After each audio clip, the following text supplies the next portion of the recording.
The secret of steel has always carried with it a mystery. You must learn its riddle, Conan. You must learn its discipline. I think it's going to have to be in free agency. And look, I'll make you a really big fan of Aaron Brewer just by saying this. He played next to Robert Jones and Liam Mckenzie. Okay? And there was people. That is true. There was people that were seriously considering him as a Pro Bowl talent this year. Okay? And for most of the year, I thought he played really, really well. I'm talking about upper echelon, top 5 type of player at his position earlier in the season. But I think he's a really good player. I think he has to be supported by better guards to the inside because you can see it on the All-22 all the time, man. He's putting out fires constantly to his left, mostly to his right, but sometimes to his left, to his right. You could see that he looked like Liberace sometimes playing center. Like he has so much to do, but he could handle it, and that's a good thing. You think Eichenberg's coming back? No. I think it's like gone? I said. I had a post on OnlyFans a little earlier where somebody was asking me, is there a backup here somewhere? Can you salvage some of this? And I said, Isaiah Wynn is an NFL backup. Robert Jones is an NFL backup. And Liam Eichenberg is a cabinet installer. That's a good one. That's a good one. So, look, you could maybe salvage that. Like, if Isaiah Wynn is your third or fourth guard, you're all right. You know what I mean? Yeah. You're all right. Is Robert Jones? I don't think Robert Jones is going to be back. I actually think he's going to have a market, believe it or not. Yeah, okay? For different style, different philosophy. Yeah, somebody's going to look at him and say, we could use this guy at $4 million a year, and he'll come in. We can't afford that. Like, if he wants to play for us, he has to play for less than $2 million, and he has to be the third guard. Okay, and I don't think that's happening here. Okay. Now you guys are aces with the draft and the free agency. You talked about Daniels being out there possibly as a guy we can get our hands on. Is there any other guards that you see that we can get our hands on at a reasonable price that you think that's a real possibility? I mean, it's still too early. You don't know who's getting cut and all that. Yeah, no, it is too early. We gotta wait. We gotta wait somewhere around mid to after the Super Bowl. Like 2 weeks after the Super Bowl is when everything starts happening, and then the free agent pool gets populated. James Daniels is the one that I'm looking at. Steelers are not bringing him back. He's a bad scheme fit for them. He's a perfect scheme fit for us. Yeah. You know, so he's going to be available. He's on the high end. I know people are saying out there, go out and get Trey Smith. That's not happening. Okay. He's going to get a lot of money. Yeah. If they didn't pay Robert Hunt $20 million, they're not going to pay Trey Smith $23 million. Okay. So that's not happening. James Daniels could be kind of reasonable. I tell people this. It's happened all the time. Teams do it all the time. Last year, when the season ended, the number 1 seeded Baltimore Ravens lost their left guard, which was John Simpson, to the Jets. They lost their right guard, Zietler, to Detroit. And they lost Morgan Moses, their right tackle, to the Jets. That's losing 3 starting offensive linemen. What did they do? They used 1 draft pick and 2 free agents. And they had the number 1 run offense in the league. Well, one of them was with on a 1,900-yard back in Derrick Henry. Yeah. With the one guy they had, the right guard, though, he was on the roster, the giant dude. Yeah, that was the draft pick. That was Falele. They used a second-round pick for him. He is a monster. Yeah, he's giant. They've got a really good history for that. So it can be done. Can you replace 3 spots? Yeah, of course you can. You just got to be right. You got to be diligent about it. You got to do it. You got to have purpose. You got to actually say, this is what we're going to do, and we're going to do it. The good thing and the good news with this front office is that they usually tend to spam a problem at the detriment of something else, right? So if they're serious about this, then hopefully they're serious about the offensive line, and they're just going to go out there and just add 1 million guys. And maybe they get lucky. One thing I love that the Packers did when they got Tucker Kraft, people forget, they took a tight end before they took Tucker Kraft. They took Luke Musgrave. Remember him? Yeah, that's right. Yeah. I forgot about that. They took Luke Musgrave, and then they took Tucker Kraft. Tucker Kraft ended up becoming the good tight end. Luke Musgrave is a guy that doesn't block. He's just a pass receiver. He's essentially Mike Gesicki light. Guess what? they spammed the problem. They needed tight ends. They took 2 of them. One of them worked out. The other one didn't. We've got to definitely span that problem. Spam it big time. But okay, so we've got the holes. Do you think McKenzie's going to become the GM for the Titans? Well, there's somebody reporting that he has the inside track, but I saw today that they called back 2 guys for second interviews. And he wasn't there? And he wasn't there. Now, here's the good news on that. Here's the good news on that. Reggie Mckenzie has a house in Tennessee. He's a native of Tennessee. He has charities in Tennessee. Good info. So it's a natural fit, right? If he does go, that's 2 third-round picks. I know. I'm actually shocked that Marvin Allen, the guy who's credited with helping build the current dynasty in the Kansas City Chiefs, is not getting calls. And he's the assistant GM. He's the second in charge behind Chris Grier. I'm very surprised too. I have both McKenzie and Allen. I've had very high evals on. I was very excited for him to come here. I haven't really felt it so much per se, but and they had to find jobs too. McKenzie is the pro personnel guy, and Marvin Allen is the draft guy. So Marvin Allen's the one that does the draft board, and McKenzie's the one that organizes free agency and such. So they have track records, and I would guess that McKenzie has a pretty damn good track record. Yeah, they've unearthed some pretty nice players in free agency, especially this past year.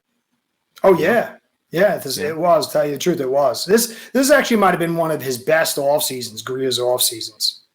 I mean, obviously not getting the backup quarterback, pretending like the offense. Yeah, but his 2 biggest mistakes were really consequential. Yeah.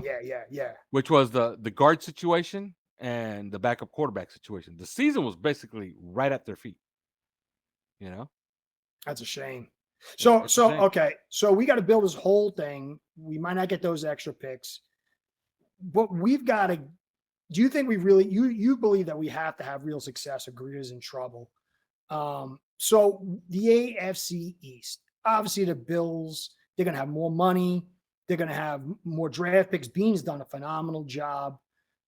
And then you got to add in the Patriots. I think Vrabel going to the Patriots is an excellent, excellent move for them. They got holes and tons of holes, but they got a lot of picks, a lot of free agency money.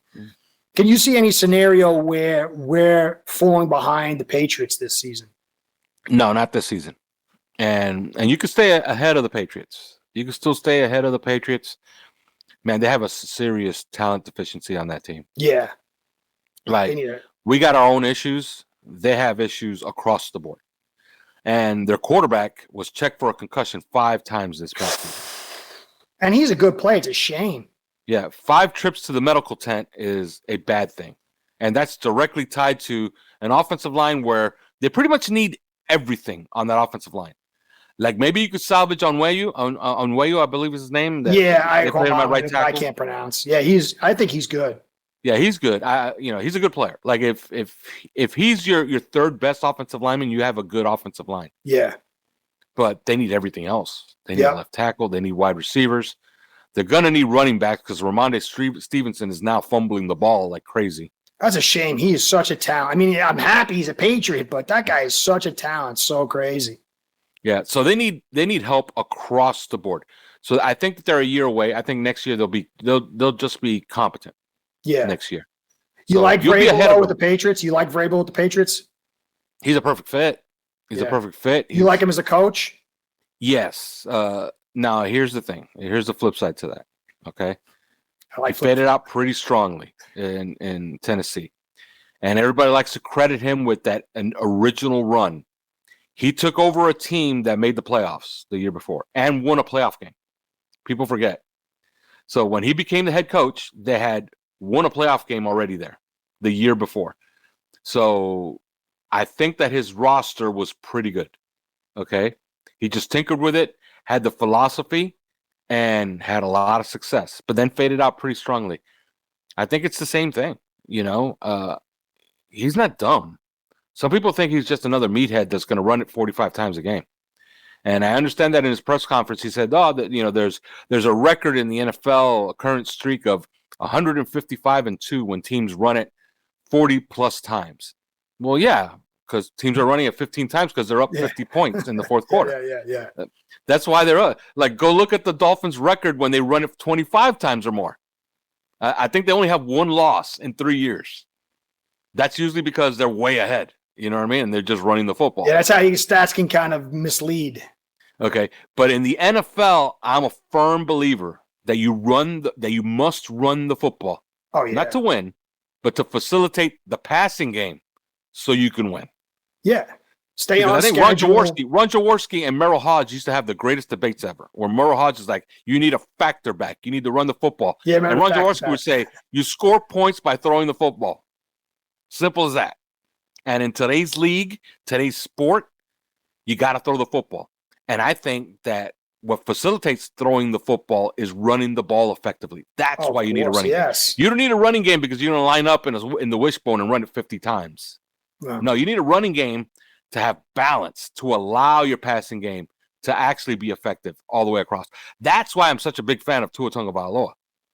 Because I saw what he did this year with what he had, with no running game really to speak of. And no real commitment to it either. And no guards. His offense averaged 26 points a game. That's it. Can he stay healthy? That's the key. But if you're going to ask me, do we have the quarterback? Yes. Why? He led an offense with no guards and no running game to 26 points a game. That's enough for me. If you could give me those many, and I have a different metric myself, which is 3 touchdowns. That's what I need for my offense. Get me 3 touchdowns per game, and we're going to be a very, very good team. This year, they fell just below that. With him, it was about 2.6 touchdowns per game, which is pretty good. The year before, 2023, they averaged well over 3 touchdowns a game. I think it was 3.1 touchdowns per game. So they were really, really good offensively the year before. But, yeah, he's fine. But you got to build him a framework where he can be successful and be beyond what he already is. He's already a good quarterback. You want him to be an elite quarterback? Get him a running game. Get him guards. Keep him clean up the middle, just like they did for Drew Brees. And you're going to have not only some gaudy numbers, you're going to have a really good offense and a really good football team. Well, one last thing, because I know we're running a little long, but I could just talk to you for hours, man. So for me, it starts in the philosophical, in the schematic, in the concept. And our current concept is to create leverage with Waddle and Hill, drive everybody off. But if Hill's gone, then the leverage is going to collapse. And you can put Achane out on the edge and start creating some of that leverage. I don't think he's as nimble on the move like Hill, but he can clearly do some of that. But the whole thing is that if we're continuing to run outside zone, we're trying to throw consistently fast. If you pull Hill out, it really undercuts the whole core of this thing. For me, it's been, you've got to get to the line of scrimmage, call simple audibles out of passes when they're clearly in pass defense, because they sit in pass defense all day. But how do you move off of Hill, which you can get the money and maybe some picks to use someplace else, and then replace that leverage? Because I know that Waddle's going to create some leverage. You got to see it in 21. They played him way off, and he had nobody else around him. I think the kid can play.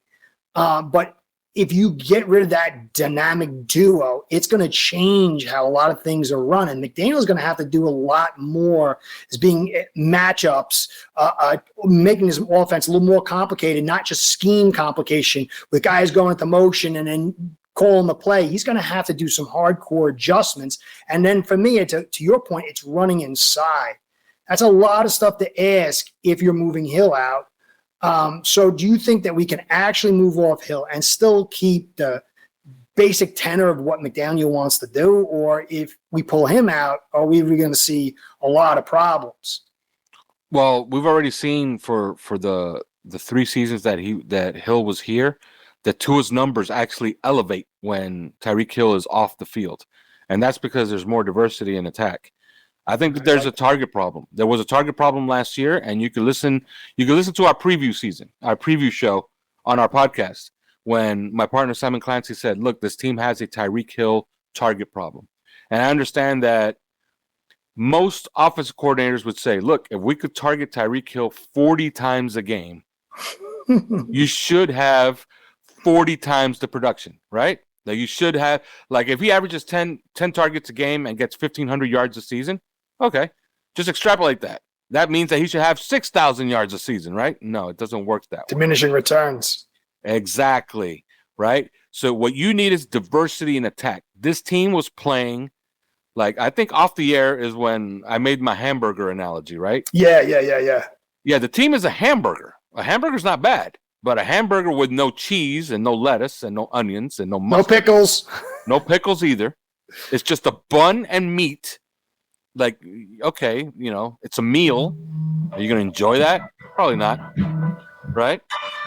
So I think what you're trying to create is that hamburger with all those accoutrements, okay? You know, with all the sides and the onion rings, okay? This was a team that couldn't call inside runs. This is a team that couldn't really play in any, you know, spread personnel, really, because they can't trust their offensive line in pass pro. So they were already handcuffed to begin with. And then they had injuries to their fullback, so then they couldn't run 21 personnel either. All right? So for most of the season, this is a team that's just going out there in 11 personnel and try to put together some type of 22 personnel packages to try to run some short yardage plays. And it just wasn't enough. And even then, we're so predictable. We are so and even then, with their quarterback, they averaged 26 points a game. So imagine if you could have the diversity in play calls and you could get to absolutely everything. You might average 30 points a game like you did the year before. And then you could blame other things. Then you could say, okay, the defense wasn't good enough. The quarterback wasn't good enough. But you can't walk in handcuffing your quarterback right away and expect, you know, results. Make a more diverse attack. And I think it's going to have to start with Tyreek Hill. You got to have to move off of him. I totally agree. That's been because you can see if you watch the way DC's call, you can tell what they think of the offense. And the calls are generally the same. High leverage in the box by the linebackers, two high safeties, playing over. They just want to stop the edge stuff, the edge run, screens, and the pocket post and the deeps. And they just leave the inside barren. And you can see when it works. Watch the Buffalo Bills game. The Bills game, yep. Sean McDermott stays in light boxes the entire game. Yep. McDaniel starts calling inside zones. They hit blocks. Yep. All of a sudden, they hit blocks. They scored touchdowns on every drive in the second half. Yep. It's got to be balanced. You got to have balance. You got to keep initiative. You know, if you are reacting to what the defense does, then you're screwed. Offense must have initiative. I'm totally on. For me, to be honest, I just think it's a tall order to just basically kind of fiddle pretty heavily with the philosophy, fill out this team, and then still moving off Hill. So, I mean, I'm hoping. I know that, you know, you put a lot of good stuff on the plate for me to think about and to hope for. But I think there's a lot of concerns. I think if you gave McDaniel as a run game coordinator, run game, and Tua a run attack, and all the rest of the, not just to the edges on first down, bulk of our yards last year were always on first down edge, but inside at every point, you're going to get 4-point tension. I think we could do something. I just am leery. I'm a jaded, sort of semi-bitter girlfriend. and on McDaniel, my God, man. Like, look, he gets the situational stuff correct. Like laymen, sometimes they sit next to me and I tell them, that's a pass. That's a run. And I'm calling plays as I'm watching football games. And they're like, how do you know that? You know, like, it's easy. If you know what to look for, you know situational football. 2nd and 10, you pass. Period. Yeah. All the best offensive line, all the best offensive coaches, all the best offensive coordinators will throw the ball on 2nd and 10. Usually it's a death knell to run the football on 2nd and 10. It just is. Because in the NFL, most light boxes can stop you to 4 yards or less. If you're running plays to set up 3rd and 7, you're running plays to lose football games. Oh, yeah. That's why the first down's so critical. Exactly. But can't get off schedule. The flip side to that is McDaniel is expert in that stuff. Like the situational stuff, McDaniel is really, really good. Flip side is when it's 3rd and 1 or it's 4th and 1 and you run out a pitch where your tackle has to get a kick out. And then the fullback has to go in motion and then, peel off of the B gap and hit the cutoff. The guard has to release to hit the will. My God, I've already gotten to 4 things before we've pitched the ball. Yep. You're asking 4 guys to do simple things to get 1 yard. Keep it simple, stupid. You know what? Kiss. Exactly. Keep it simple, stupid. Kiss. Always. You know what's simple? How about lead 22? Yep. Your guard. That's music to my ears. Okay. Your guard and your tackle beat up a 3-tech and you run the A gap with the running back, with the fullback following. Simple as that. Right there, all you need to do is one thing correctly. Yep. And I'm sorry, man. If your guard and your tackle can't destroy a 3-tech, even Liam Eichenberg and the worst of Austin Jackson could do that, right?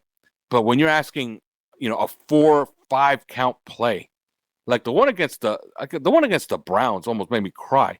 You saw Jeff Wilson on the sideline. You saw Jeff Wilson on the sideline after that play, after the unsuccessful 4th and 1. Yeah. He wasn't. They run a pitch out where they have like 5 intricate things happening, and you see all this orchestration. 2 guys screwed up their jobs. Yeah. And sure enough, it's a loss. They pan to Jeff Wilson, and Jeff Wilson at 222 pounds is sitting on the sideline like, just give me the football. Yep. That's what we need. That's what we need. Yeah. So he has to keep it simple. Look, it's been 3 years now, and the 3rd and 1 and 4th and 1 woes continue. Okay. And he still hasn't fixed it. What's the common denominator? Man, the issue's inside with the guards. You got to fix that. But it also has to come with play calling. Look, even with bad guards, even with Liam Eichenberg and Robert Jones, call a lead, man. Call power on 3rd and 1, on 4th and 1. If it doesn't work, then you know who to blame. You blame those guys, right? Yep. That's always so difficult with the Dolphins. It's so much fog of war. It's so hard to actually pin it down. I mean, you can here and there, but that play, go back. You got NFL Pro, right? Yeah. Okay, go back and look at that 4th and 1 against the Browns. It's the most confusing thing ever. I had to watch that play like 4 times to figure out all the assignments. And I'm like, oh, I understand it. But you know what I also understand? That's a first down call. You run that play on 1st and 10 because you're hoping that Achane could pop it for 60. You know what I mean? But you don't run it on 4th and 1, man.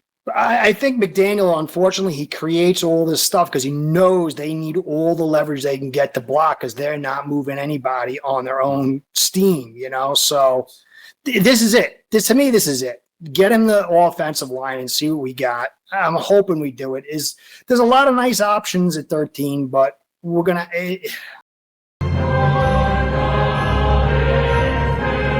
start building your own online sports book today by getting signed up with acebread.com service that'll allow you to book action on sports from all around the world.